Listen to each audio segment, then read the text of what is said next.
What is happening out there, Roto Scouts football fans? Haven't said that for a while. Good to see you, gang. Welcome to the first NFL show of the new season, 2024, kicking off with a bang. Good one with the Ravens at the Chiefs, hopefully setting the precedent for good Thursday night football this year. That would be a boon to all of us who play and grind out all these slates, actually having good Thursday night games. But they're getting things started in style. We've got this game tonight. We've got another one tomorrow. Then we've got a solid look in football Sunday. Projections up on the site already over at rotoscouts.com. Give them a look. Got Cujo in the room already. Ducking 3 is here. Harold Haas. Male Nurses Rock. How many weeks does Rice play until he can't? We will see. A lot of talk about that suspension being just kind of punted until next season entirely. We'll see what happens there. But obviously, high-end player going to be on the field today, so we're going to have to talk about him. A lot of good options. Game between the Chiefs and the Ravens. You've got quality across the board on both sides. I think it's a fun slate, though. As showdowns break down, I like teams that do have depth, and both of these teams, even with some missing pieces, do give you a decent amount of depth. There's some risk-taking involved with some of it, but there's some fair to okay to upside kind of options down the board. I know he doesn't rate out well for ROI and Sims this week, but a guy like Devontae Walker on the Ravens side, maybe they decide to feature the new toy a little bit. You've got a lot of competition there from guys like Rashad Bateman, who really needs to find it and finally really step into being the receiver that they thought he was. But at $52.75, he's not all that expensive. He fits into a lot of spots. There's ceiling there. He's less owned than a lot of the other members of the team. You've got similar upside in down lineup positions on the Chiefs side. There's a reasonable pass catcher of a cheap tight end, and we like looking at those positions in Noah Gray. He's the backup, obviously, to Travis Kelce. He only gets very, very limited opportunities.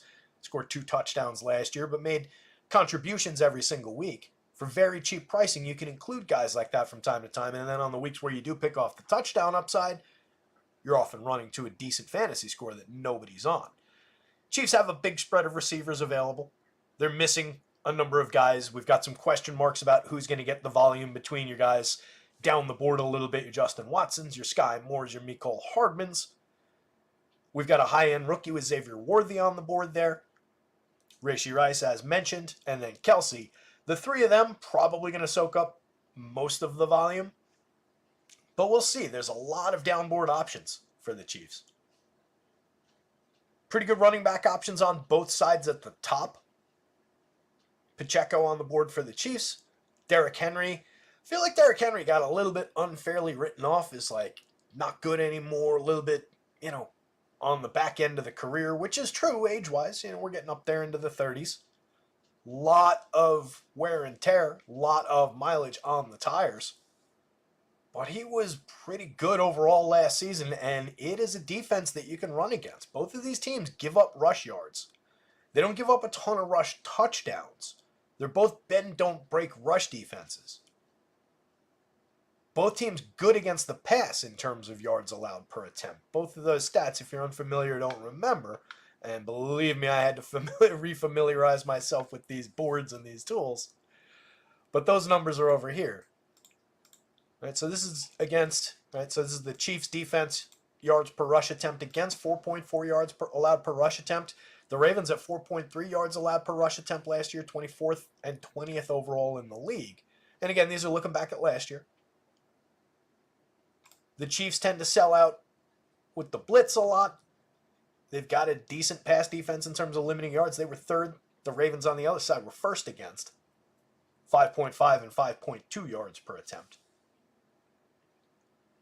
Power diving in, pointing out early in the season, literally first game of the NFL season, and he's correctly, or not incorrectly anyway, pointing out that this game could be important for AFC home field advantage. It actually could. I mean, obviously, these teams squared off in the conference championships.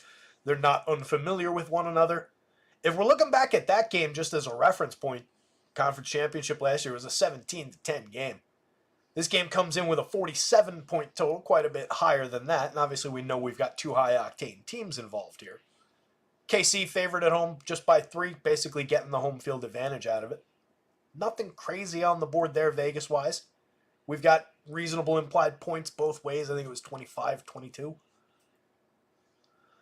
So we've got believable upside. Obviously, we're dealing with two super, super premium quarterbacks who both project into the 20s on both sites. High-end premium receiving options, high-end tight ends on both sides. Kelsey outpaces Mark Andrews, but I don't think we need to we want to necessarily forget about Mark Andrews on the Ravens side. Probably goes under-owned by comparison to Kelsey. We've got some good kicking in this game if we want to break it all the way down to the kickers. Justin Tucker, very high-end kicker for fantasy, and then Harrison Butker not too far behind. Gets a little bit of benefit from just being on a very good offense. Tucker's just an absolutely elite kicker. We know with lineup building what working in some kickers, some differentiation with defenses and kickers can do. I typically like to get the kickers in the flex role. I very, very rarely would endorse a kicker in the captain or MVP role. A little bit more frequently in those roles with the defenses. I do think you can get there a little bit more often with defense. Doesn't seem like a spot to captain or MVP defense today. In 150 lineups, a few of them, sure, you could throw those darts. But it's not the best spot with, expectation of scoring with a 47-point total. But I definitely think it's worth some shares, and you're probably going to get both defenses a little bit under-owned. Between the two, probably a little higher upside from the Baltimore side, defensively. Their defense probably going to come up under-owned compared to, if you sim it out as compared to what their ROI looks like. I would have expectations on both sides, but mostly on the Baltimore side. I think there are a number of low-owned dart throws, though, that are worth taking a shot at in those kinds of situations. And we've obviously got some very effective price plays if you start working on your DraftKings board and you're talking about down lineup players. That's where you get into some of the Noah Grays of the world as well, with a little bit of believability. Juju, if he gets on the field and gets a few looks, obviously there's a little bit of upside there. It's been a minute. Played 11 games, I think, for the Pats last year. And we'll dive into some of the numbers in a minute. There's a little bit of, believable upside there for just 1,000 on DK, 6,000 on your FanDuel slate. Jared Wiley, I really don't know if we're looking at many touches. Carson Steele, I really don't know if we're looking at many touches in the 200 range. Hardy and Kolar on the other side, 800 and 600, a little, kind of a stretch for any of those guys. Usually I'm at least looking for a point plus, and we do have a point spread across some of these guys down here. Maybe a little bit high on both of those. You could have under-projected those guys below a point, but just don't necessarily know, like I said before, where the ball's going to be going completely with the back end of the Chiefs side. So it's a little bit thin on the just complete min price 200 DK type options. You're working more in the low thousands into the 2,000. I think Walker at 24 on DraftKings, I know, again, he doesn't sim out necessarily well, but he's a kid they took in the 4th round, and fast kid, decent hands, some upside for a team that's been looking for upside out of the wide receiver position. You've got a not incredibly great Nelson Aguilar. You've got an underperforming Rashad Bateman. There's an easy path for this kid to take over a pretty premium role with that team. So, getting started week 1 wouldn't completely shock me. Solid handful of people walked in the door while I was talking. So welcome everybody. Greg B. and Cones here. Powers here. Male Nurses Rock. We talked to male nurses already. But it's good to see everybody. Spread the word. Let people know. Hit the like button. Hit the subscribe as we get started. We're going to go position by position real quick. We're going to build some lineups. And then as a special treat, I think we'll take a look at some Ace Mind sims that I've got running in the background right now. If you haven't been over to Ace Mind in a minute, and I've been building, like you guys know, by hand, one lineup at a time, basically for baseball. But I've been looking forward to getting back in. I went over there and I was just absolutely blown away by the upgrades those guys have made in the interface, in the tools. So give it another look if you haven't been over there in a minute. Promo code RotoScouts gets you 20% off in your first month, and you're going to see it in a little while. Pretty excellent upgrades out of those guys. look and feel is better. They added some high-end capabilities. I gotta carve out more time from the next 2 days that I wasn't expecting to really dig in and see just what this thing can do now. Because like I said, it's been a minute, and it's definitely been a minute since I've looked at the NFL product, and looks like there's a lot of additional functionality in there. So it should be fun playing with Ace Mind. We'll take a look at some results from sims that are running in the background right now. I just threw together some rough numbers and threw them in there, so we'll find out what they look like when we get there. Oops. Already get that bar out of the way. That's what I meant to do. So we'll see what the ROIs and everything look like for some of the players, some of the lineups, and what some of the best winning lineups at the top of sims look like a little bit later on. But we'll hand build a couple first just to see how things click together, because that's still fun and we need stuff to talk about. So Lamar Jackson and Patrick Mahomes, pretty good quarterbacks, I'd say. I think that's fair. I think they've earned that. Two good defenses, particularly against the pass. 5.5 yards allowed per pass attempt by KC was third, and 5.2 yards per pass attempt by Baltimore was first. 191 yards per game allowed by Baltimore, 176 allowed by KC per game. 19 touchdowns allowed, pretty reasonable touchdown output. So some bend don't break on both sides, but you can score through the air against these teams. It's just kind of on volume. KC, aggressive blitzers, 32.9% blitz rate last year. They pressured the quarterback very aggressively with a 27.8% rate. But they actually came up with fewer sacks than their opponents did on a much less aggressive blitz rate. Still 21.9%. They're still coming, but it's definitely offset from that rate. They're getting less pressure, but they hit the quarterback more. They came up with more sacks. They also came up with way more interceptions last year. It's a high-end defense. That's why I say they're, just based on who they are individually, regardless of the opponent, there is a reasonable probability to think that the Baltimore D is going to come up under own, because people just won't want to have them against KC. And I think that's a mistake on a showdown slate. Obviously, the quarterback's pretty terrific. 8 yards per pass attempt. I actually double-checked this when it didn't come up with any decimals, and apparently both of these guys hit it on the nose last year. 8 exactly yards per pass attempt for Lamar Jackson last year, and 7 exactly yards per pass attempt for Mahomes. 27 TDs for 24 touchdowns. More yards per game for Mahomes. Took more attempts. Lamar obviously tucks and runs a little bit. They've got a different kind of offensive style. In terms of air yards, Lamar's taken more shots down the field. Intended air yards per attempt, he was looking at 8.4 versus the 6.5 for Mahomes. Mahomes can dunk his way down the field a little bit. Not that he can't air it out when he needs to, but tends to take less deep shots. Actual air yards per attempt completed, 4.7 versus 3.5. When you get down close, though, Mahomes is throwing the ball quite a bit more. 92 red zone attempted passes versus 61 last year. So significantly more opportunities in close throwing the ball. Obviously, big target like Kelsey is a primo option, but that's kind of offset by Lamar on the other side and his ability to run the ball in once they get in close. Overall, last season, Lamar ran for 821 yards compared to the 389 that Mahomes ran for.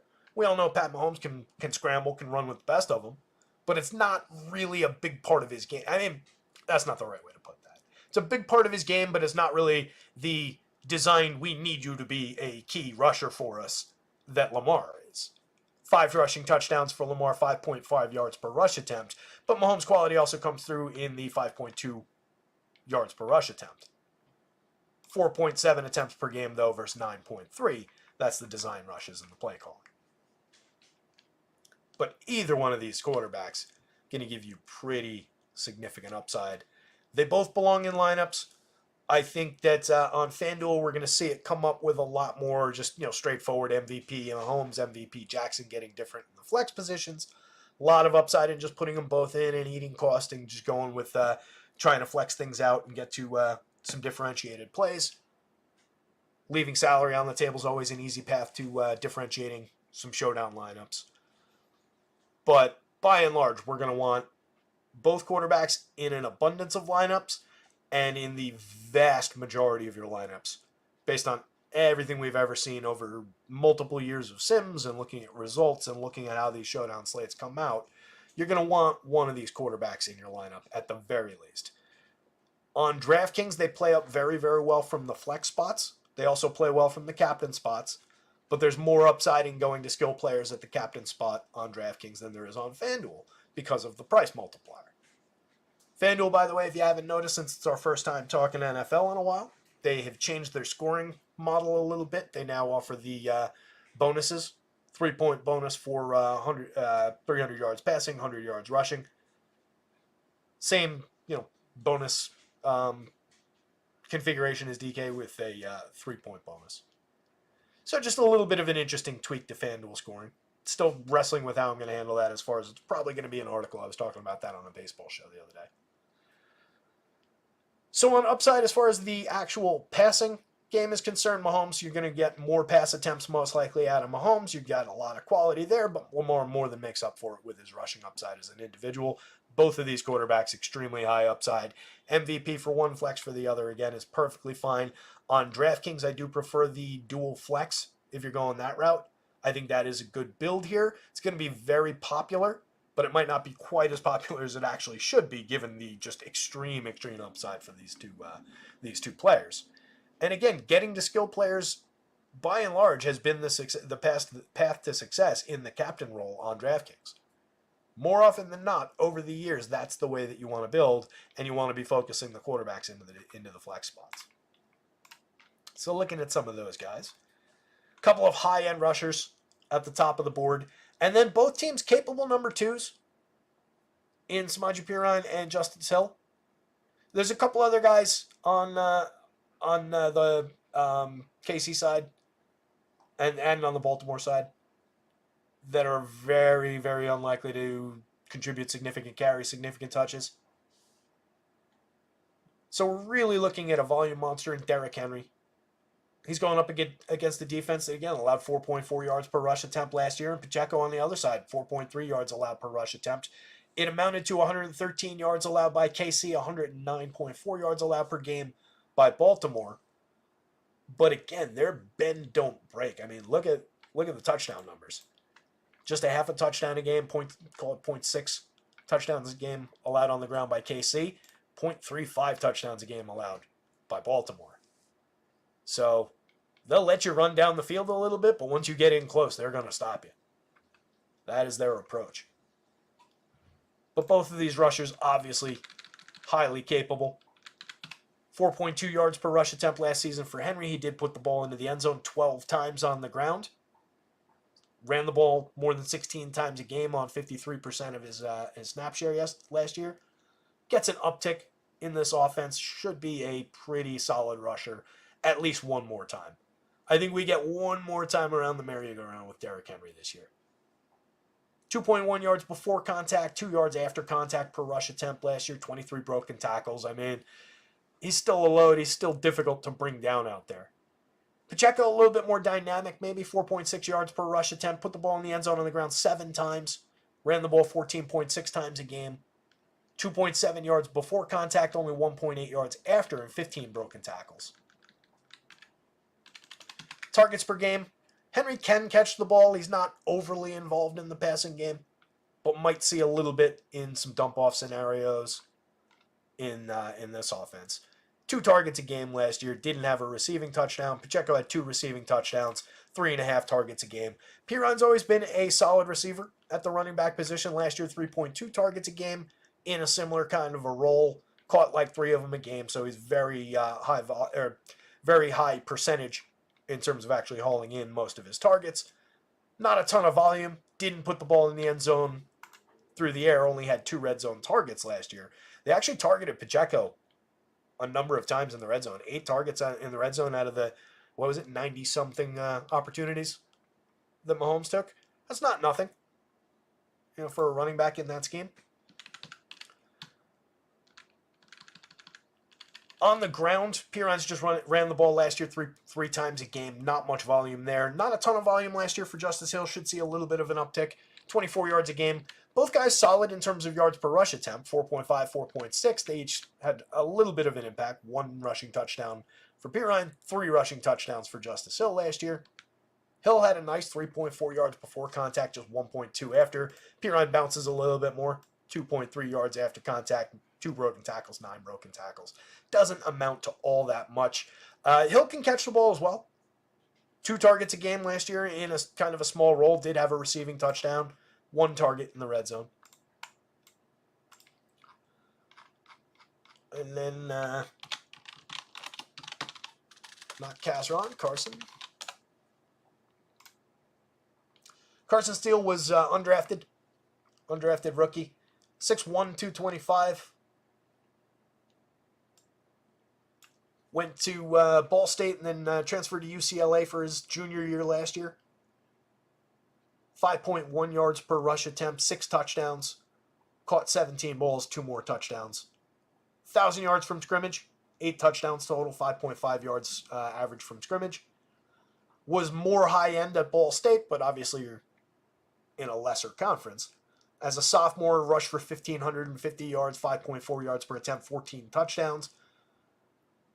Caught another 29 passes, 1 touchdown there, so it amounted to 15 touchdowns and 1,700 yards from scrimmage. Just don't know if we're going to touch the ball all that much. Don't know how much value you're going to get, but he is extraordinarily cheap and one of the few guys that you could throw a dart on at those, the just make things work kind of a price. Doesn't exactly need to give you all that much from there, but probably fairly low ceiling unless he really just breaks one and takes it.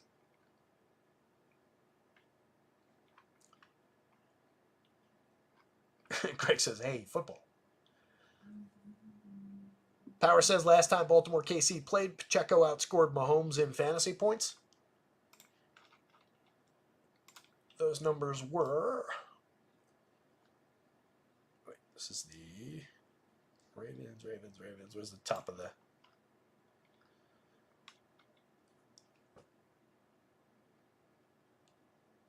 Mahomes 30-39 in that game.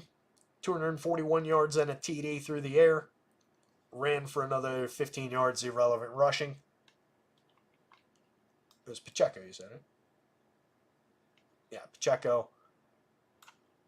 Pacheco in that game, 68 rush yards and a touchdown. 4 catches for 14 yards. Does that amount to a higher fantasy? Or were you talking about a regular season game? Might have been a regular season game that you meant. Did they play regular season last year? I don't think they did.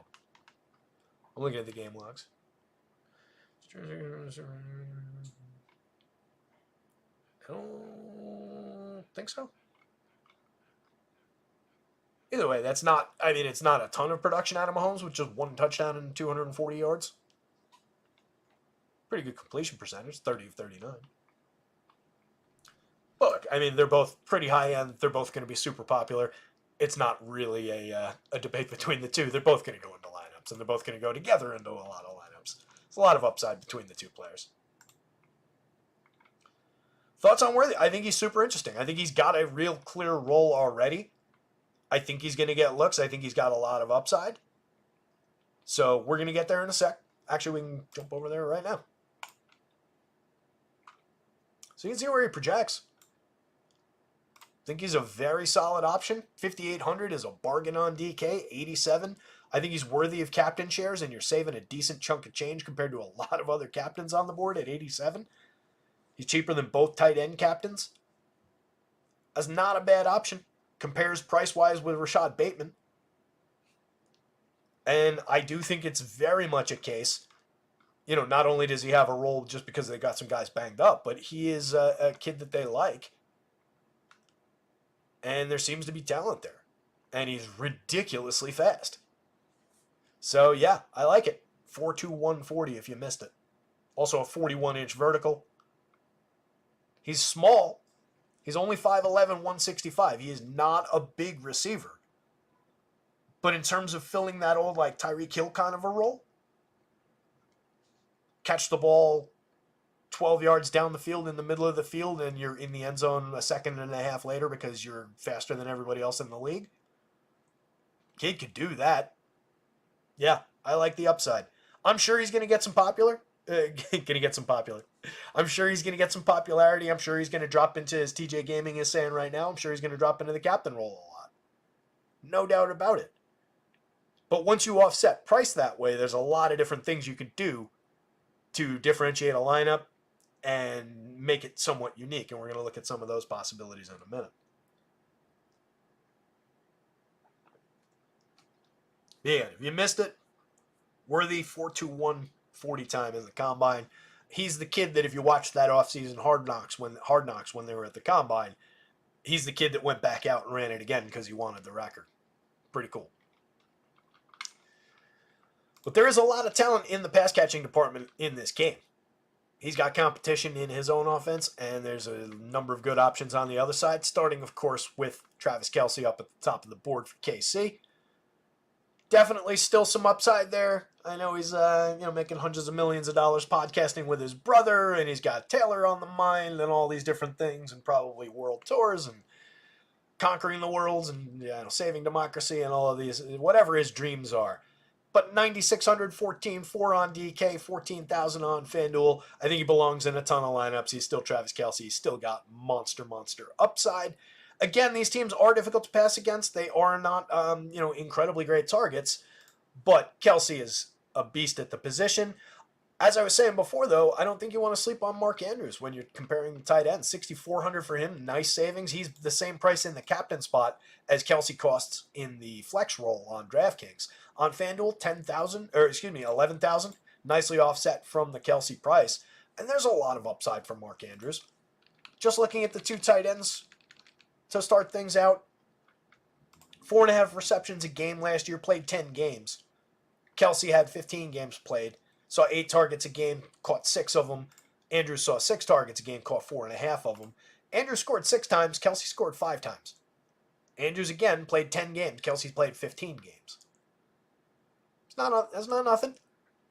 Average depth of target, Andrews is working more downfield because Lamar's throwing the ball a little bit more downfield, 7.3 yards versus 6.7. Yards per target, 8.92 versus 8.13. Air yard percentage, 18%. Kelce's soaking up more of the air yard percentage on the Chiefs because the Ravens have these team names. Take me a second. The Ravens have a little bit of upside in the deep threat department in a guy like Zay, so he's getting a little bit more of the air yard percentage there, the air yard share. But both tight ends are high end. In terms of red zone targets, Kelce had 19, but again, Andrews had 14 in fewer games. 5 fewer games. It's not nothing. In the drops department, that's what Tonys are, by the way. In honor of a man who's not playing in this game. Kadarius Toney. Kelce had 7 drops. It was problematic up and down for the Chiefs last year. Andrews had 3 in his fewer games. But both of those guys belong in a lot of lineups, and if you can get to Andrews as a lower-owned option, and he's not going to be low-owned, but if he's lower-owned than Kelce for a cheaper price, there's a lot of upside and similar upside in going to that player. The 2 WR1s, Zay Flowers on the Baltimore side, Rashee Rice on the KC side, 8,000, 12,000 for Flowers. A little bit of a discount going to Rashee Rice. Pretty high-end option. 11.5 versus 10,000 on the FanDuel slate. Again, a little bit of a discount between the two. Similar numbers in terms of their catches, their targets. 7 targets a game for Zay, 6 targets a game for Rashee. Similar production. They're both catching just under 5 of those. 5 touchdowns on the season for Zay. 7 touchdowns on the season for Rashee Rice. Yards per target, there's a bigger gap. Rashee Rice putting up a decent number in terms of the yards per target. Picks up a decent after the catch with his speed, his talent, and his upside there. Downfield threat-wise, though, 8.4 yards average depth of target for Zay Flowers versus a 4.8. Again, the Chiefs operate with a lot more of a short passing game. They do a lot over the middle. A little bit of dink and dunk and then catch the ball and run with it. Air yard share is revealing in that department as well. I was looking at that the wrong way around on the air yard share. Yeah, I got it. Again, still refamiliarizing myself with this stat board. Air yard share, Zay Flowers taking a big chunk of it, nearly 25% of the air yard share for Baltimore. And Rashee Rice, again, operating a little bit shorter, 8.8% of the air yard share. Once we get in close, 22 red zone targets out of the 90-something times they threw the ball in the red zone last year. Not a bad percentage for Rashee Rice. Flowers got fewer red zone targets because he's more of a deep threat. Air yards per catch, he was at 11.8 air yards per catch last season. As we go down the board, we get a little bit of a dueling option here. We get some reasonably talented second tight end options there. Then we drop into both guys from Baltimore, both of these guys, and a lot of these guys lower end from KC that are just kind of mix and match equality.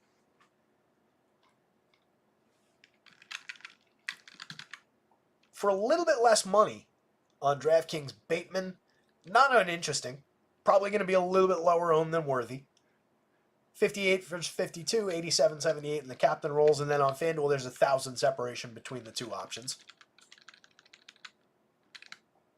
Again, Worthy's going to fit like a glove in this offense. He's going to be perfect for what they want to do.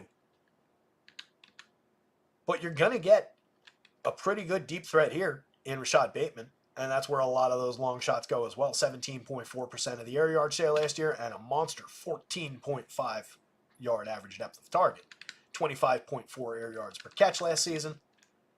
Ended up with just one receiving touchdown. This is obviously pulling the incorrect number. Ignore this YPG column. I haven't mentioned it yet. I'm just noticing now that it's obviously pointed at the wrong column. They must have added something or taken something away. I don't think Isaiah Likely was putting up 232 yards per game last year on 1.76 catches. 6.5 yards per target. 4 targets a game last season. That's reasonable enough volume when you're a deep threat like that. You're just kind of a home run hitter. But obviously, a little bit of a problem in terms of the volume of catches. Just caught half of the passes last season. Isaiah Likely, when Andrews wasn't there, kind of an interesting receiver last season. Saw just 2 targets a game. Caught a high volume of them.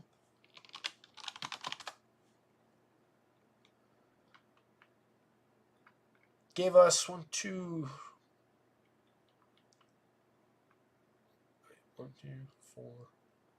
5 touchdowns between weeks 14 and 18, and then put one in the end zone in the divisional round. The first 2 games after the bye week, he came in with higher catch volume. He had 5 catches in both of those games. This was all the stretch when Andrews was out. The first game Andrews missed was week 12. Likely stepped in, caught 4 passes for 40 yards. And then they had the bye week, and then week 14, 5 catches, 83 yards and a touchdown. 15, 5 catches, 70 yards and a touchdown. Playing side by side, or you know what I mean, when they're both active. Week 9 was Likely's biggest game.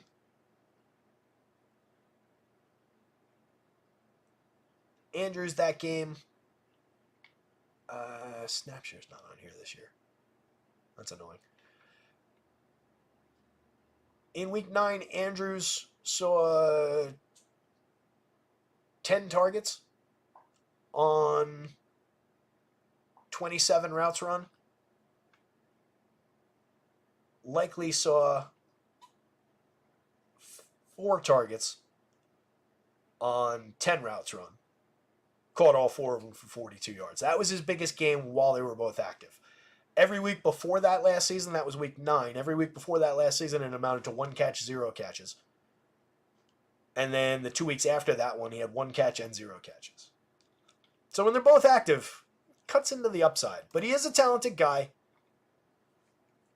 If they look in his direction 3 or 4 times, including potentially, when they get in close, I can see him getting involved. He's going to be lower owned. He saw 7 targets in the red zone, and he did score a number of touchdowns. Again, 5 touchdowns down the stretch last year. Earned himself some more looks. So I think they're going to work him in. I think he's going to get involved, and I think they'll probably work in some 2 tight end sets. And he could be a little bit of a gadget play once they get in close. 26.39. The price is right. 8,000. He's fine on FanDuel. Probably a better option at the super cheap pricing on DraftKings.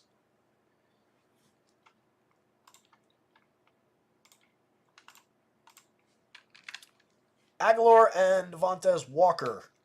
Questionable what Walker's true role is going to be. We can start with him. He's 6'1", 191 pounds. He's not gigantic, but he's a little bit bigger than Xavier Worthy is. He's a little bit slower, but he's also super fast. 4.3, 640 is not nothing. Puts him in... I can't do the percentile on here.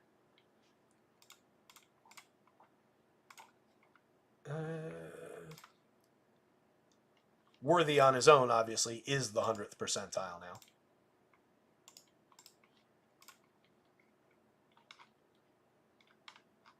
Walker, 90th percentile with that 4.36. He's also got a 40.5-inch vertical, puts him in the 94th percentile.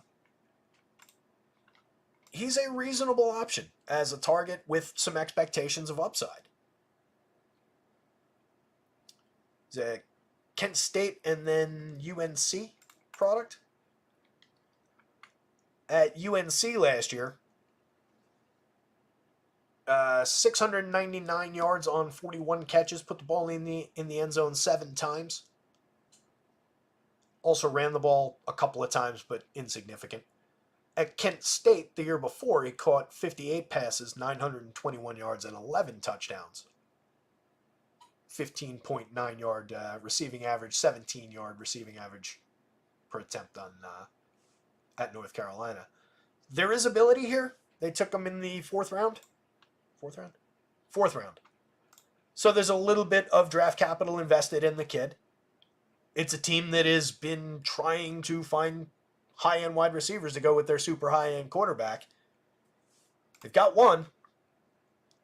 They would have liked to have had a second there. Maybe they get one on their hands here. I do think they at least unwrapped the new toy a couple times. So it puts them on the board today. I might have them projected slightly higher based on expectation. Maybe I expect him to get one more target than everybody else does.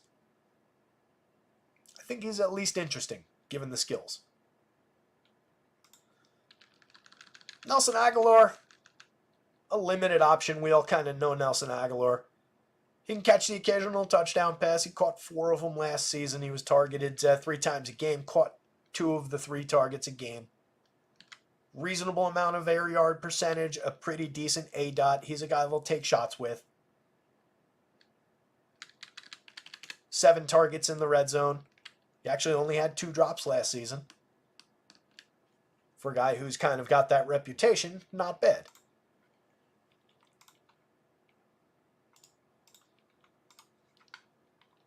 His drop rate last year was, or his catch rate was 77.8% last year, 95th percentile for Aguilar. Good for him. Those numbers, by the way, are courtesy of whoever's feeding them to RotoWire's page.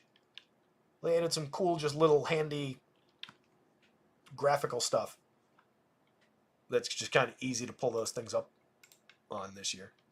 So thanks to them.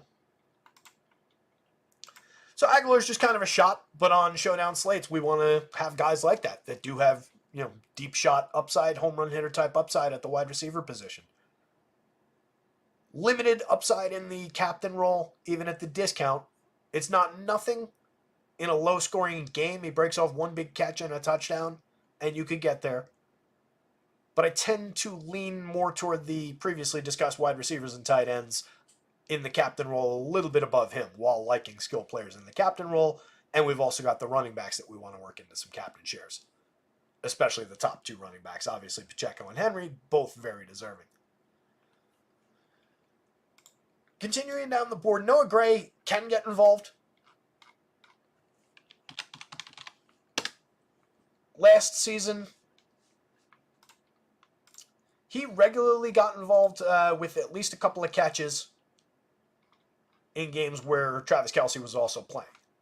He was a little bit more of a featured option. He didn't put up monster numbers, but he was always involved, and he put up a number of different games where he came in with a couple few catches and like 30 and change yards. On the days where he added a touchdown to that, and it only happened twice. Actually, it only happened once with a reasonable yardage total. He took 1 to the house for 34 yards and a touchdown in week 4. But with that ability, that's what we're looking for from those backup tight ends, is the one big catch for a super cheap price with touchdown upside. And if you're going to give me 3 targets, and he came up with, what was the target total? Or the target average? 2 and change. Does this have decimals, or did they round up on wherever I'm getting these from? There you go. Should have had it that way to begin with. 2.4 targets a game. So if you're going to give me 3 opportunities, I will take a few shots at that in showdown lineups. He was targeted just 3 times in the red zone. He scored just 1 touchdown again, and that was one that he had to take 34 yards. But if they're going to occasionally go his direction, that's what differentiates you in these showdown slates. That's what can differentiate you in these milli makers, where you get the same amount of production out of a Aguilar, but more people on Aguilar for a higher price. And then Gray differentiates by scoring the touchdown. You are off on your own in the standings. It'll probably, and the way these tournaments work, we all know they'll probably still be duped a few times in a showdown. But we want to whittle those dupes down with high-end lineups as much as possible. So I think working him into a few creates some ROI opportunities. Juju, a high enough end player at those cheap prices, $1,000, $1,500 across sites, $6,000 on the FanDuel slate. Capable of getting involved. Washed out of New England last year. Played 11 games. Did not have a very solid season. Right, we came away with just one receiving touchdown. 2.6 catches a game on 4.2 targets a game. Limited in terms of the air yard percentage. But he's coming back to a team that he did find some success with.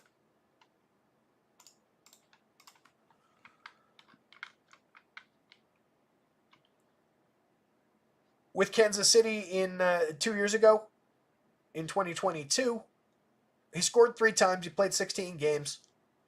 They targeted him 101 times. He put up 933 yards.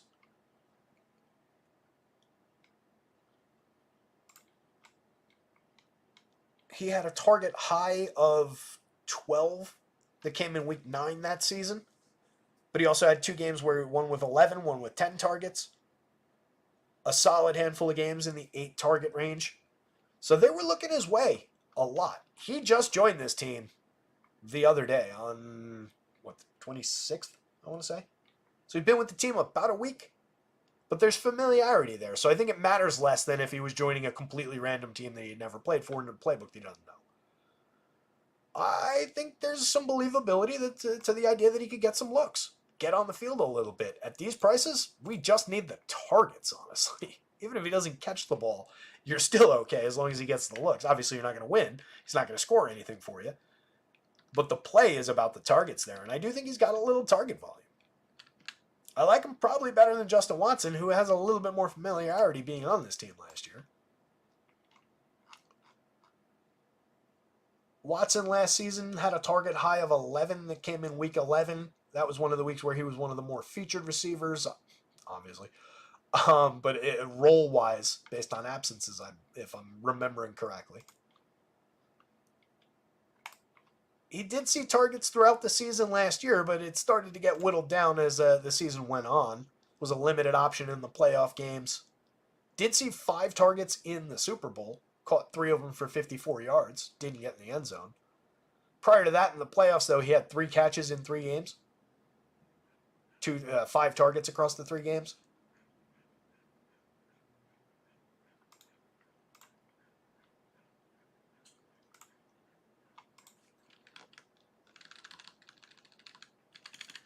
Does have a very solid average depth of target in terms of being a deep threat. There's a difference between him and Juju. So maybe we're just alternating targets in a third wide receiver capacity for those 2 guys, depending on what kind of a scenario we're in. So looking for the home run ball from Watson on a limited target share is not completely out of the question. He's definitely on the board for that kind of an opportunity. 17.5 yard ADOT leads the entire slate. 34.4 yards, air yards per per catch last year. There's not a lot of reliability. There's not a lot of, it's not a safe floor by any means. He's targeted 6 times in their red zone. Again, not nothing. But his role kind of came and went last year a little bit.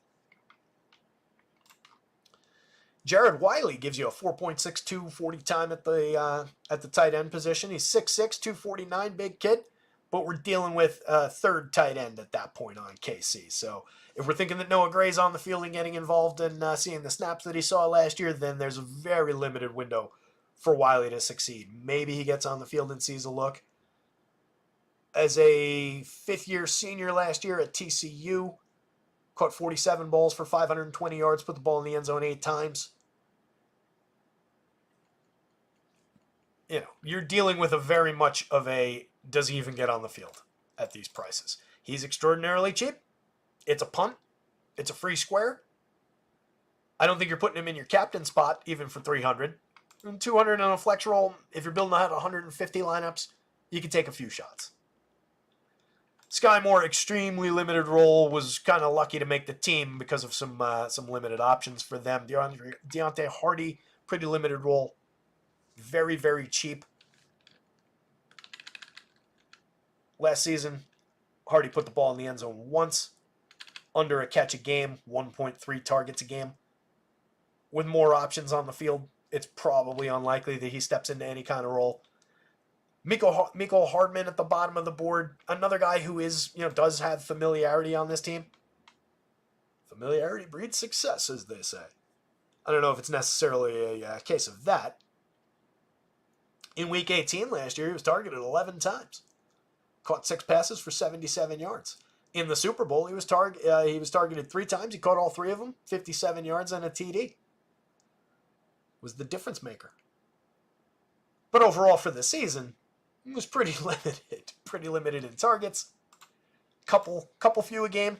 That 11 target game was an extreme outlier. He had no other game all season that he saw more than 3 targets, including the Super Bowl and the playoffs. So very, very limited expectations for Miko Hardman. 2.4 targets a game, caught 1.5 of them. Again, those yardage numbers are wrong. Did not score during the regular season. Technically, Charlie Kolar scored more touchdowns last year, but I don't think we're considering Charlie Kolar at 600, 900 at the bottom of the board as the third tight end in their offense. And then Dylan Wallace is going to suit up, but I don't know that we're going to see any action for Dylan Wallace at the bottom of the board. Kickers and defenses are kickers and defenses. They're on the board as usual. I do think, again, that you'll probably be a little bit under-owned.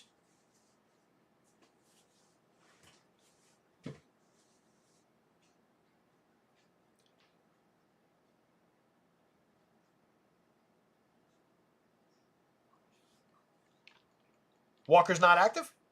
When did that come down?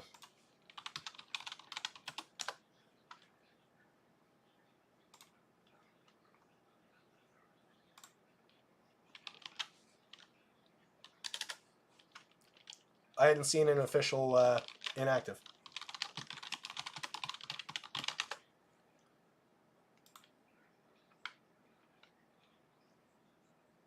Yep, so he is. Womp womp. All right, well, cross him off then. All right, so Walker coming off the board pushes Aguilar a little bit, obviously. Apologies for that. I hadn't seen that. Gives a little bit more believability down the board to the idea that a guy like Hardy and Wallace could get on the field for a couple of shots. But you're still mostly going to be limited looking at Aguilar, Bateman, and Flowers up at the top of the board. Hey, chill. Go lie down. Yo, Charles Moran, what's going on, buddy? Thanks for that note, Black Man. I missed that they officially announced the inactive. Colin Sutherland asks a quick question about the RotoScouts projections. With the player prices having the 1.5 multiplier applied for DK, do the players' projections have it too? No, those are the raw projections. Did I use the multiplier price? I didn't mean to do that, actually. Can I fix that quickly? I think I can. Let me take a second and fix that. Thanks for pointing that out.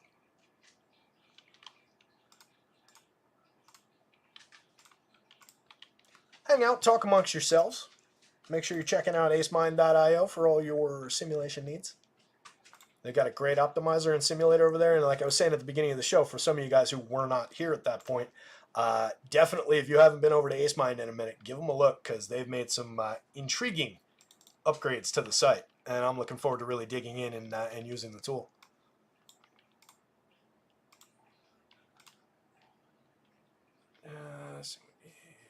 This over there.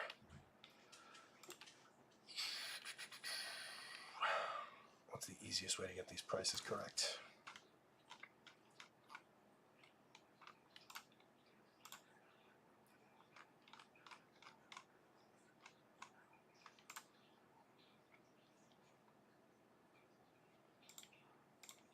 Wait, these are the baseline prices, aren't they?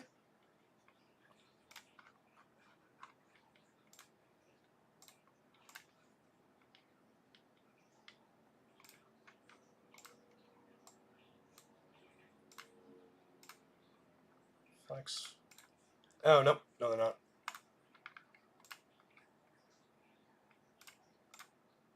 This is a fun part of the show, isn't it?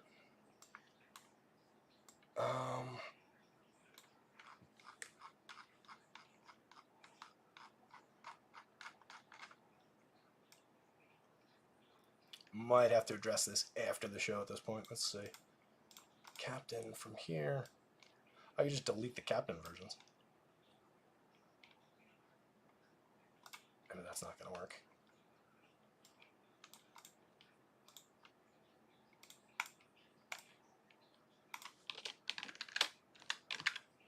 I think this will get it. Bear with me, gang. Just fixing something for you guys in the projections up there. Tell me that worked. Yes, there we go.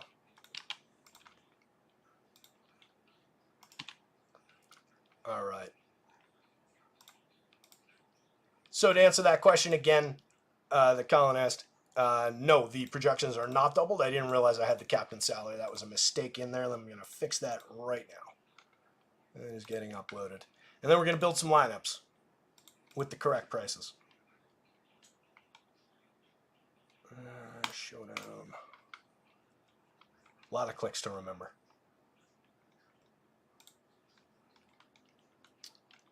And the projections spare for this. Okay. Hopefully you guys enjoyed your Thursday at work. Hopefully you're teed up for a fun night of football tonight. Anybody doing anything crazy to watch the game, kick off the season? I suppose I could have taken what's-his-face out of there. I will update the projections after the show, by the way, to reflect that absence for Baltimore. For Devontae Walker. And I'll just take it out for right now. That sucks. I'm going to have to edit my FanDuel lineup. Actually, I have a number of them in there, but my placeholder. All right. This is the correct file. All right. Back to our old school builder. Just for the fun of it. Love building by hand for these slates, so we'll take a look. We've got ownership loaded up. We've got pricing loaded up. We'll start with DraftKings. Any requests, DraftKings captain? I'll take a shot. I'm going to start with Mark Andrews. And then I want both quarterbacks. Leaves me 6,200 apiece. That's not a bad starting point with a lot of options on the board. Worthy's going to be popular. You could throw him into the mix. I think since we're captaining Andrews, we're playing Jackson. I think the idea of going with Baltimore's defense in there, though, as a flex play is pretty interesting. Just 4,000 pushes our average up for our last two spots at 7,300 apiece. So far, we're working with a hell of a lot of dupes along the way here at 1,600 apiece, so we got to get different still. We're only 1 in 61 unique in a 98,000. Oh, fuck, I forgot to update the entries. Hang on.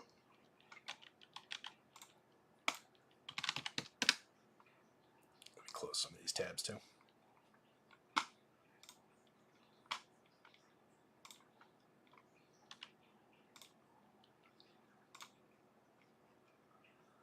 All right, this DK Showdown. And we're going to look again, if you weren't here before, we're going to look at Ace Mind Sims in just a minute for this slate. I haven't given them I give the FanDuel one a cursory, just quick glance. Have not taken a look at the results. It was still running when the show started for the DraftKings one. So we're gonna check those out together in a minute. All right, the DraftKings slate is 196,000 entries. Good enough for government work. There you go. And then entries over here is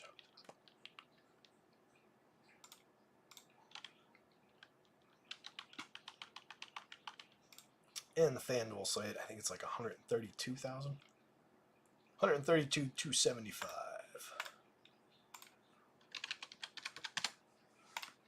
All right, getting back down to business.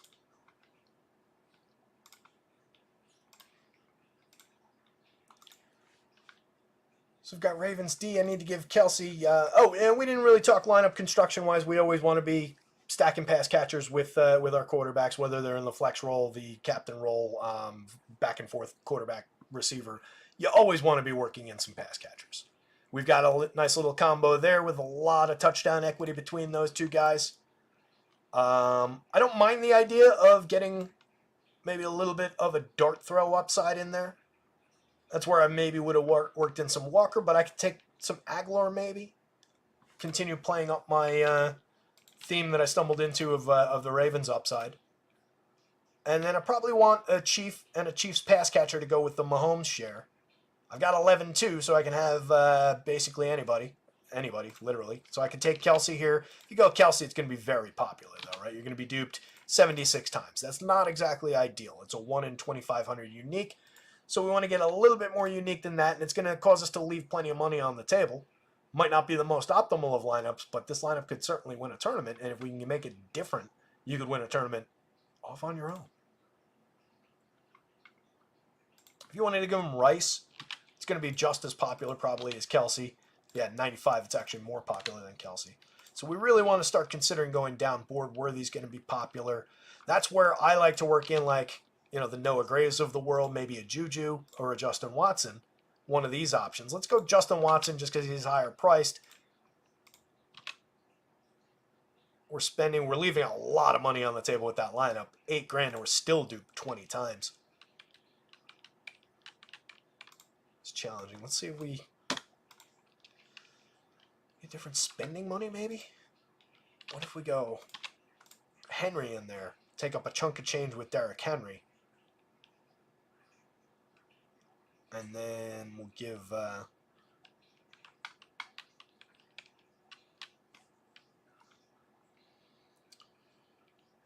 $56. So you can't get Worthy in that one at 56.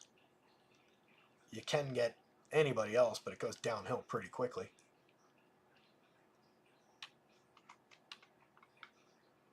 Tucker's interesting, and it just leans super heavy, but that's 126 dupes with Henry in there. So maybe if we take Henry back out, you go the Aguilar route. You're leaving 6,200 on the table. We've cut it to 26 dupes. Again, not exactly ideal, but you're getting there. That's at least getting into profitable lineup territory.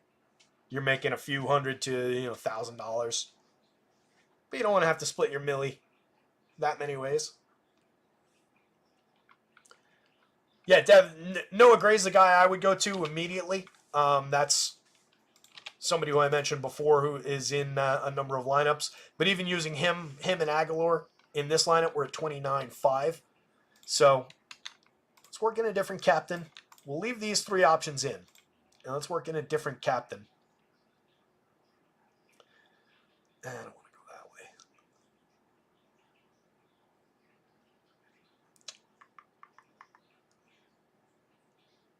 way. Bateman. Captain Bateman. That's going to be a weird one. That's a total dart throw of a captain, but it's not off the board. And there's significant just home run upside there.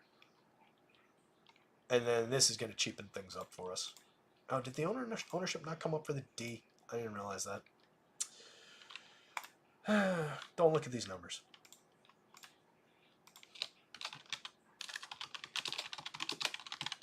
There's just so many goddamn things to remember with getting this thing set up.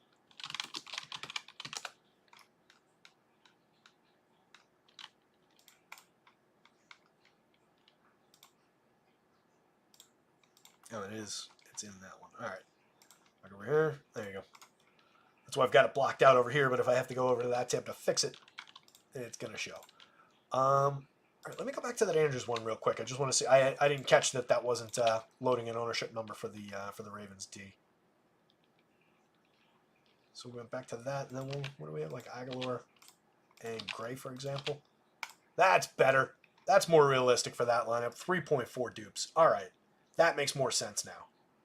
I was really struggling with that one being at like 26 some odd dupes. It was not calculating a number for the Ravens ownership. That's why. So that's a lot better. That's the kind of lineup that I like to land on. It's leaving way too much money on the table at 9,600. You can leave an absolute ton of salary on the table in showdown format, but this is getting kind of aggressive about it. Now that we're down in more realistic numbers, let's go back to what we were doing in that exercise. And we'll go like Aguilar there. And then for our 11 grand, like even if you go Kelsey, you're 8.75 dupes. Now we're a little bit better. You're dual tight end, both quarterbacks, Ravens defense, and a home run threat with Nelson Aguilar. You've left 1,600 on the table. You're going to be duped, but splitting up $1,000,009 ways, I can tell you, is a profitable experience. So that's not terrible, but we can get it lower. Let's change up the lineup, though. We had a request for Mahomes captain. We'll get a Watson captain in there. So once we start talking about the quarterbacks and the captain roles, we are making a unique price point. I do still like the idea of getting Lamar into the mix here in a flex role, or vice versa if it's Lamar in the captain spot. Same thing with Mahomes. But for this lineup, let's go a different direction. Let's say Derrick Henry soaks up 3 touchdown upside for you. You'd want him obviously in the captain role if it was 3, but you know what I'm saying. You want to give Mahomes Kelsey in this one? We're very beefy there as far as ownership goes so far.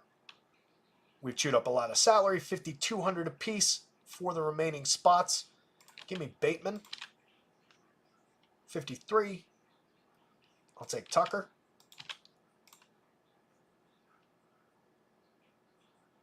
Right, because this allows Lamar to throw a home run of a touchdown to Bateman, while Henry still soaks up most of the volume, puts the ball in the end zone once they get in close, because that's all Henry needs to do. Punch it into the end zone a couple times for me once they're in the red zone. I can still get my deep ball out of Bateman in that scenario. And then I've got Tucker there picking up the scraps. Kelsey to Mahomes to Kelsey. Very viable, as we know. And then I can go any direction I want to save that cash in the last spot, or to offset some ownership in the last spot, and leave some money on the table with one of these discount guys. Since I've got Mahomes in there, I mean, an exceptionally unique thing to do would be to put both tight ends in. I don't know that that's necessarily advisable, and it still leaves us with like 10 dupes on the board. It's a path. Might not be the best path. If you take somebody like Watson, it gets you down to 6. You're leaving 2,400 on the board. Juju would be an option in that scenario. Juju's the interesting one. Lower owned in these ownership projections. These are per RG's projections. That gets you down into unique kind of territory. And that's not a terrible lineup. Can't convince me that lineup can't succeed. You're leaving a ton of money on the table. Again, if you want to upgrade one of those spots, say you don't like Bateman, and you want to give Mahomes another weapon in Worthy, and then we'll get our cheap wide receiver down here from the Ravens. 5,000. We can get Aguilar in there. You got that right? You're 10 lineups, though. That's still not ideal.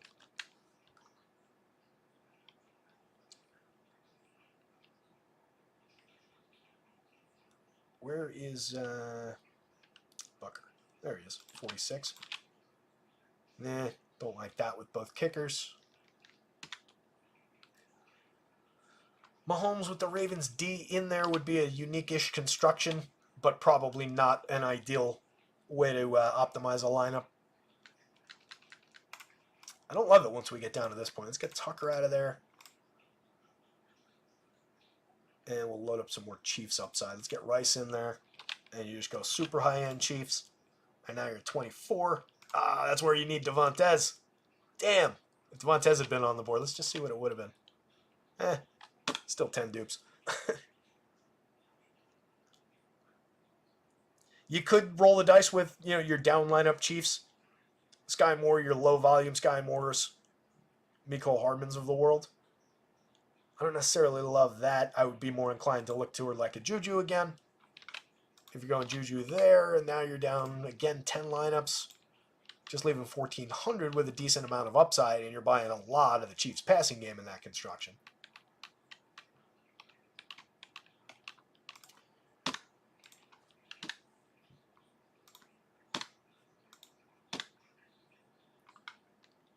Let's just look at what it looks like if Lamar's in there. 5,700 apiece, at least makes it more interesting.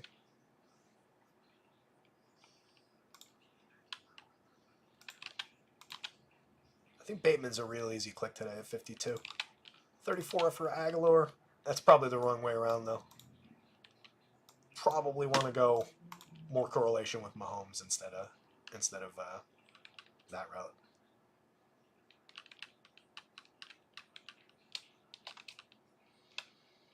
Again, I would just so easily default Kelsey. It's so easy to stumble into that.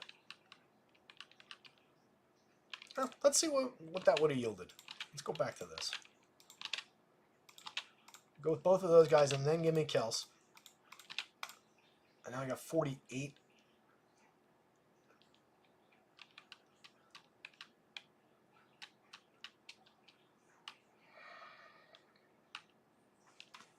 Man, it's frustrating where these Chiefs receivers are all priced. There's almost too much value on this slate.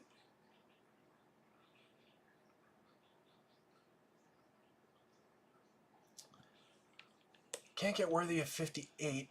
You go Butker at 46. Is that interesting? That's not bad. We're using most of our money. We've got Pat and Lamar in there.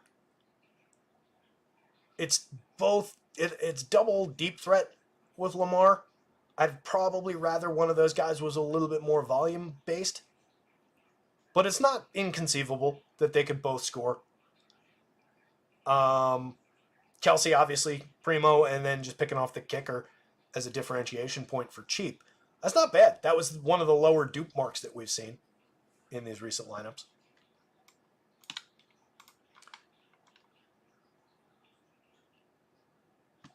Black Man saying might be a defense and kicker game. Offense could be rusty. Yeah, I mean, look, it was a low-scoring championship game between these two teams last year. Obviously, playoff environment and everything, but yeah, that was a low-scoring game. It could easily be a slugfest between these two teams. Both of these teams, again, not bad defensively. Even with their rush yards allowed per attempt, neither team allowed a lot of scores on the ground last year, and both teams defend the pass well. Aggressive enough blitzing, I can definitely see a lowish scoring game and the under coming through. I thought that total was a little bit aggressive, to be quite honest. Hard to get low dupes with Mahomes captain. Yeah, exactly, P. There's only so much you can do to cut that down. You're very unlikely to get to one unless you're just plowing through a bunch of those types. Dustin wants to see a Kelsey captain. Devin wants to see a Watson captain. So let's Kelsey in the captain role, which I do like, obviously. Let's get some correlated scoring with Mahomes, and we'll go with Lamar in there. So we're just going big-time spend in the first three spots. But again, doubling these guys up, not enough people are going to do that because it's so expensive to do, which makes it worthwhile to do. Any way that you can go high-end while still differentiating from what the most common construction for the average schlub out there is going to do, you want to be doing. But now we're obviously very limited in our spend at 46. I can give you Butker there at 46. I can give you, if we're just looking for like a low-scoring game, one touchdown here, maybe Lamar runs for 100 yards, runs one in. Low-scoring game on their side. Feeds the kicker a little bit, and then feeds the idea of the Ravens D coming through. And now I got 52 in my last spot, and I could go directly to Rashad Bateman for that home run. I spent all my money. We're duped under 10 times. Split $1,100,000 a piece. I could take that. Not bad. That's a good lineup. I bet you it comes in more popular than that. I bet you if you really played it, it would probably come up, I don't know, double-ish. that number of dupes, because that came together way too easy. But that's a reasonable lineup. I don't hate that. Kickback info is down in the description. Actually, I don't know if it is on this show. It is on the baseball shows. When you win your millie with that lineup, you hit me up and let me know. I'll gladly share my Venmo, my Cash App, my PayPal. I do think that one will be duped a fair number of times, but I really like the way that came together. If you want to differentiate it a little bit from that one that just clicked together so easily, but if you go a little bit more spendy there with Mark Andrews, we'll go to both primo tight ends. Now we're at 37. We want to challenge ourselves. I can still grab Aguilar for the home run there. And I'm not playing the defense, so I don't care about piling more scoring in. You can obviously go Juju, leave money on the table, and cut some ownership. But I know that he's that low owned. So I didn't want to do it as the first guy. Feels a little cheaty. You go Watson in there. If you bork Watson in, you're leaving 800 on the table, getting 9 dupes. If you go Juju, you're leaving more on the table, getting fewer dupes. Yeah, just 2 dupes, basically, with Juju. If you want to go in a little bit different direction, you can get a very cheap Isaiah Likely in there. I don't know that I would want to load up both tight ends and a limited pass catcher all from the Ravens side like that, and it's still 15 times duped. So this is not a great lineup, in my opinion.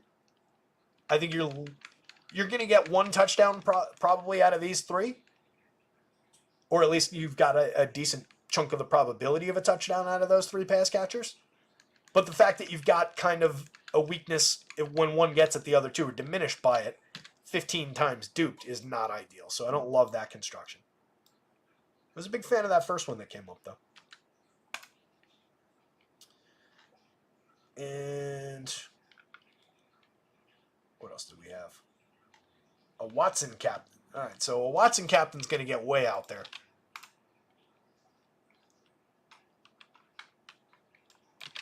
I'm going to give you both quarterbacks in that one. I'm going to give you Derrick Henry in that one as well. I mean, the most straightforward path, there's so much money to spend if you do that, that you can just go easy, very chalky, and wind up with just 7 dupes. But you're relying on Justin Watson to come through. It's a big stretch. But if he does, you are nicely unique, and you're sharing a pretty nice prize pool with very few people. That's the goal here. That's what we want to be doing. I tend to get to those plays a little bit more in the flex roles than in the captain roles, and play the captain a little bit safer while still considering it as a spot that you want to go to skill player and get the quarterbacks in the flex roles. But it definitely plays. This lineup plays. That's another one that came together nice and easy. Might get a little bit more owned just because of that as people are clicking it in. If you want to go a little different construction there, let's stick with Zay.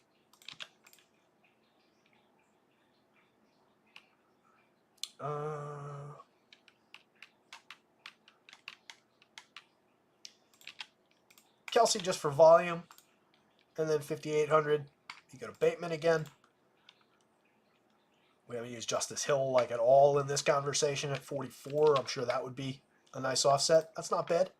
Leaving 1,400 on the table, you're duped under 3 times. Minor upside with Hill, but he's going to be involved. He's going to see some touches. He's a dynamic enough player. Obviously, high end with those 2, super high end with this guy. It's just, again, going to come down to what you get out of Justin Watson. But that's a way to build if you're putting Watson in that captain role for 5-10 lineups in 150.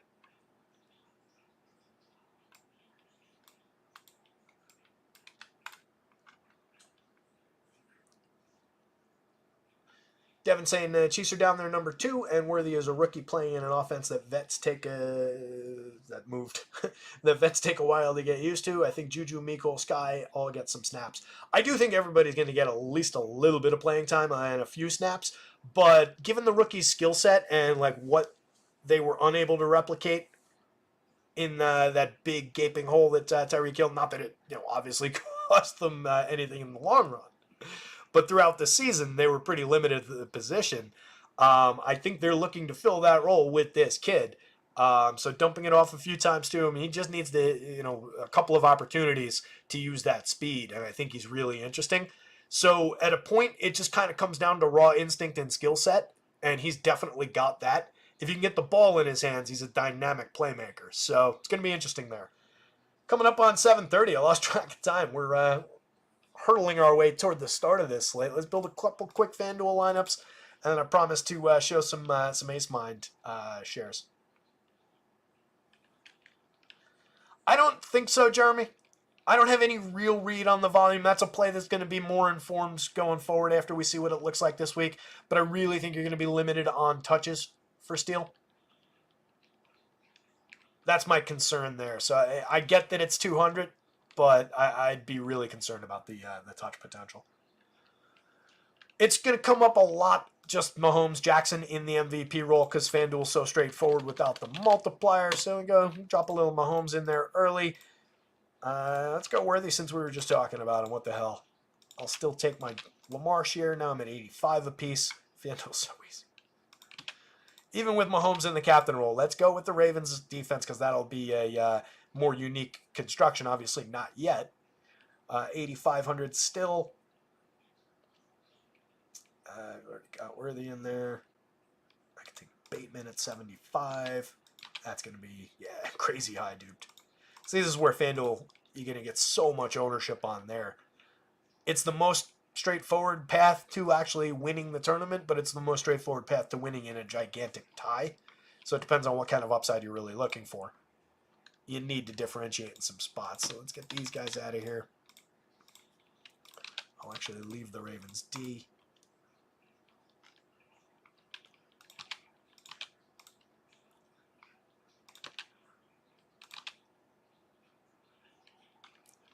It's still 41 dupes, but at least it cut nearly half off of that last one, using up most of our salary. Mahomes, Rice, Lamar, and Aguilar, and the Ravens D. I want to get a second pass catcher in. So you go to Watson, down to 27 dupes.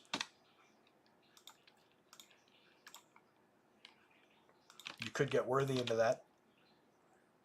90 dupes, though. See, this is FanDuel where guys like Gray come in a little handy. Even he, though, 36.8. If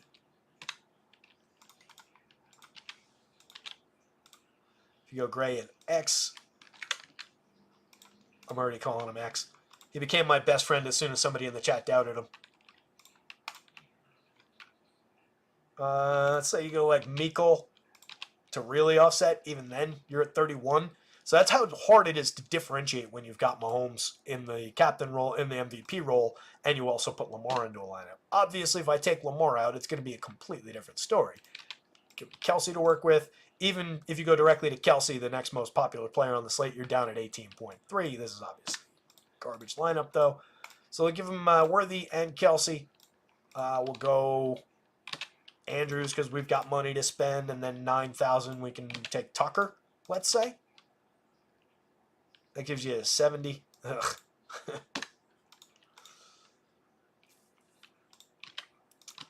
Bateman in both spots. That's different.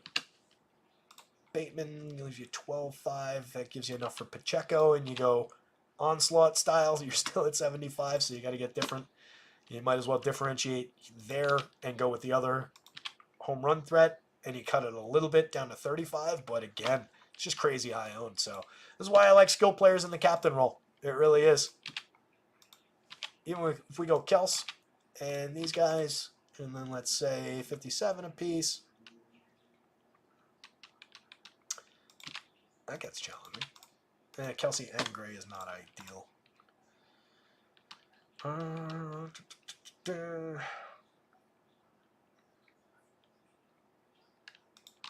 This is actually a challenging build, getting all three of those guys in. If you get Bateman and then you're at $4,000, that ain't gonna work. Get Juju. Juju for 6 and then 55 on fucking Gray's not there, or Walker's not there.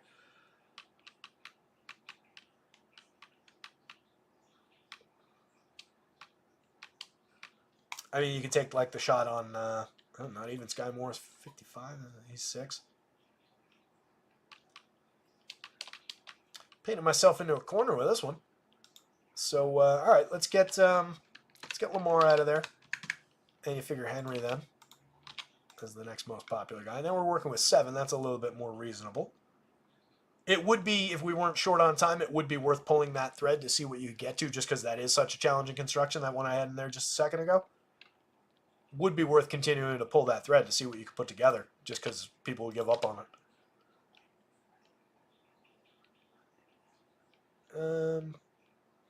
Go Likely. Henry and Likely. Spends all your money. No dupes. Kelsey, Henry, Mahomes, Juju, and Likely. That's not bad. I'll take my shots with that. Every single one of those players is at least going to be involved. We're not throwing in a guy who's low owned because he's not going to be involved. I don't mind that. I actually think that's interesting enough that I want to save it and do this. I might play that.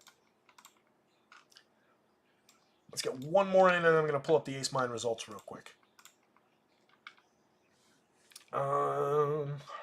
Let's go to Mark Andrews. The other tight end. I like these tight ends. Ravens D. Lamar. We'll give Mahomes this lineup off, but we'll go Pacheco and Reishi. 12 dupes. That's not terrible. It's fairly high-end players across the board in that one. It's probably higher end, probably higher median, lower floor maybe than that last one. Got 1,000 left to spend if you want to go in a different direction. Let's see. What happens if we go Zay there at 11.5, 14. So Zay and Andrews, minimal difference in the captain role. Andrews just slightly lower owned.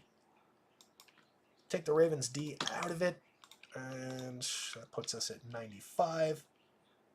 You got like Tucker in there. That's interesting. 14, meh.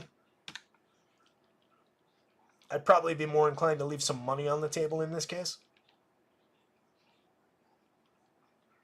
since I've got 95. Maybe I dip and go to like Bateman there at 75. Leave $2,000 on the table. Still only differentiates me to 14, but that's in the raw sense, just crunching the numbers together. When you bring in the reality of leaving cash on the table, which the hand builders don't necessarily like to do a lot, it does crunch that number down a little bit in my experience. So this wouldn't be a terrible lineup. This is definitely playable. Again, you're splitting $1 million 14 ways. It's not the worst thing in the world. Let me get this screen closed. You guys absolutely rock. Hit the like button, hit the subscribe button out there if you haven't already. If it's your first time, join in our Discord. Keep an eye on the website. Projections are up on the website right now. Some changes are going to be coming in the next couple of days. Right now you can grab them. I encourage you to do so. All right. So this is a results screen from Ace Mine. How well can you guys see this? Not well at all. These are a couple sims that I ran on Ace Mine before the show started. This is the FanDuel slate, and then we've got the DK slate over here that I haven't looked at yet. These are our top-end lineups. We're sorted by ROI, but let me show you guys real quick the new look of Ace Mine here, because if you haven't seen it, the boys have made some impressive and very interesting changes. That might help. Does that help? Oh, that helps. All right.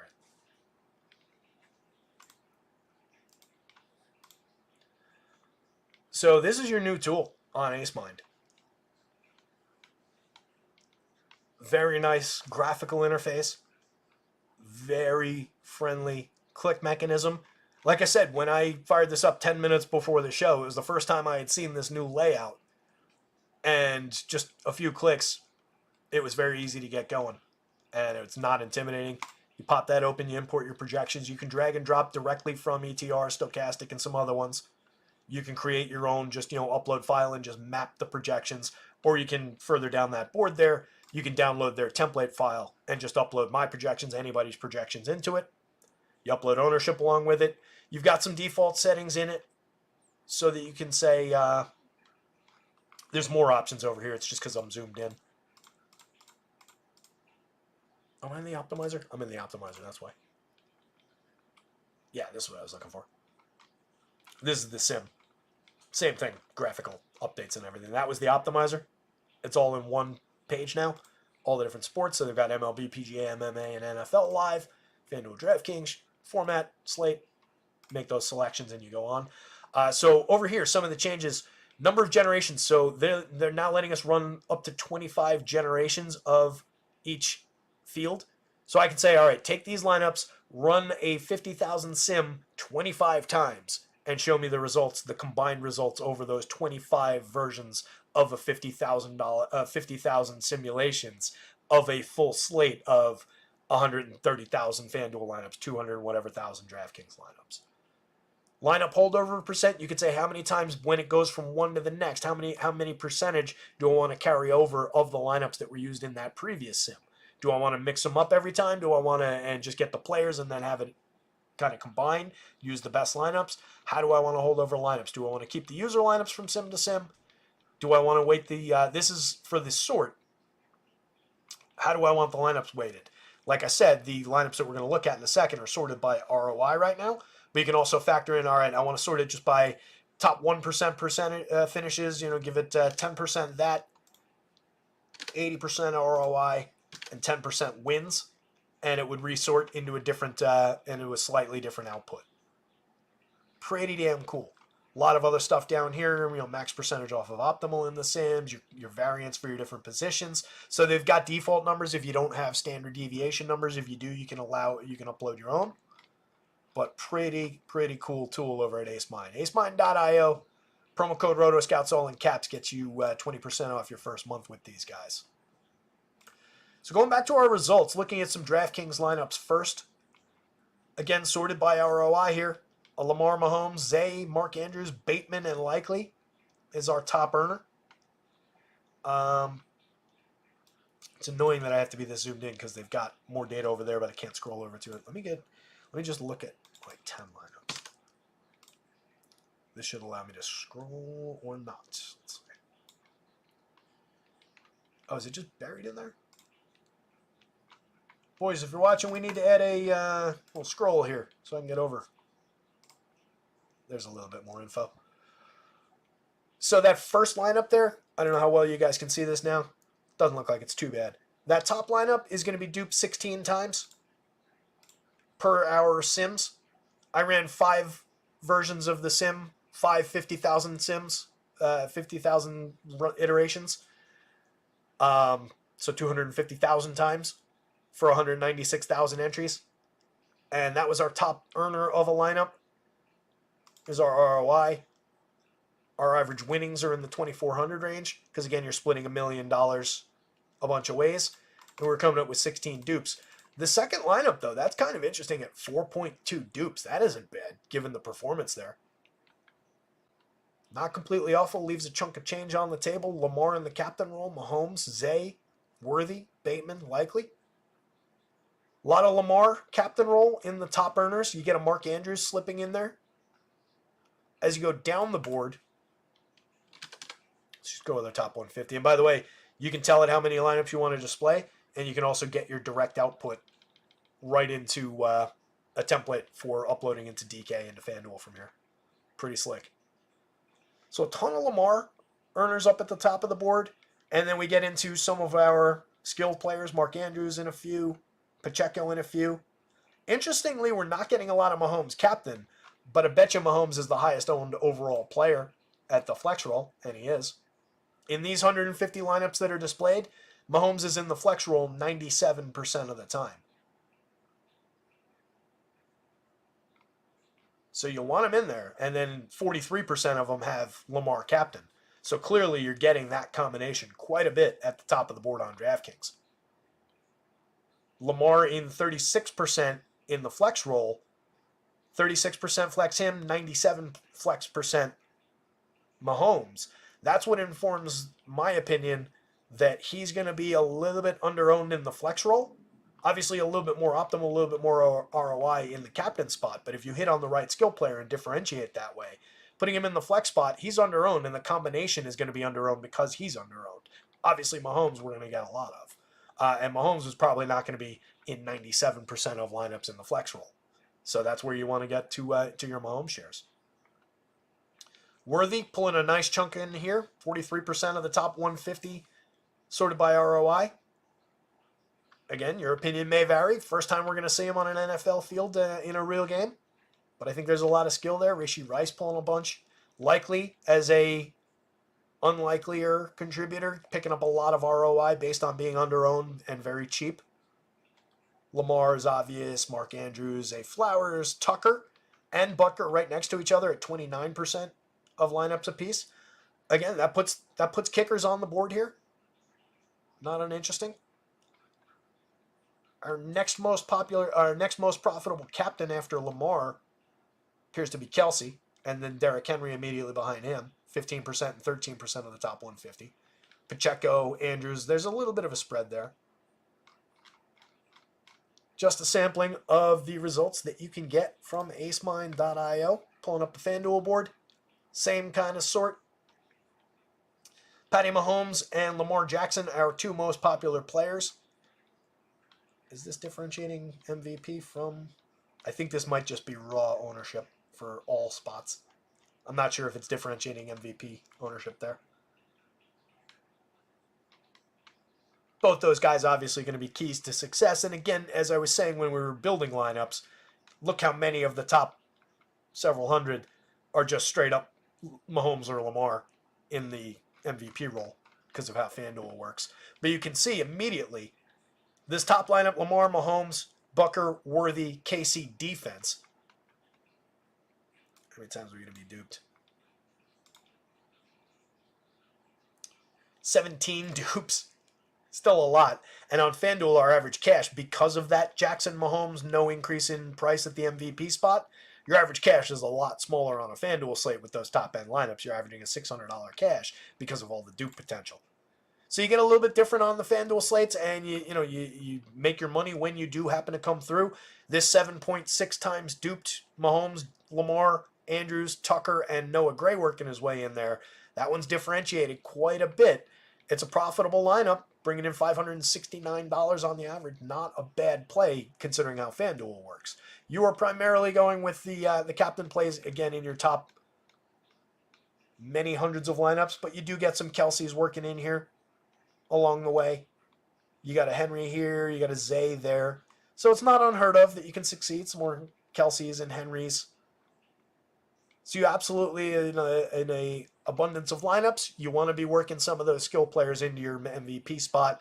And that's the quickest way to differentiate a FanDuel lineup, is just get a skill player in there. Instead of one of the premium quarterbacks, put the quarterbacks in your flex spots and get to some high-end skill players along in the last two spots that give you correlation if you're not getting correlation out of your captain or your MVP. And just try and keep those dupes down as best as possible while still building high-quality lineups. Name of the game. Ooh, 2.4. 2.4 dupe. Lamar, Mahomes, Pacheco, KC. It's got Jared Wiley in it, though. I don't know what the upside's really going to look like for him. He did get there, obviously, enough times to pay it off, but that's going to be a limited, very big dart throw kind of a play. I prefer some of these others. Lamar, Mahomes, Rishi Rice, KCD, and Rashad Bateman is interesting. Duped 52 times, though, less interesting. So, can't wait to get in there and mess around with the Ace Mine tool a little bit more as the season rolls on. But that said, it's coming up on 7:50. We're about a half hour out from lock. I got to get an update in. I'm going to do that right now. You guys absolutely rock. Hit the like button down there. Hit the subscribe button. Baseball, early show again tomorrow. Probably mid-afternoon, like 1:30-ish. Football, we're going to do, assuming they throw up slates, we're going to do a football showdown show. We're going to roll that into a marathon breakdown for the main slate. Should be fun tomorrow night. So stay tuned. Subscribe to the channel so you see when those things go live. Follow the @RotoScouts on Twitter. And good luck out there tonight. Somebody go win $1 million. We'll see you tomorrow, gang.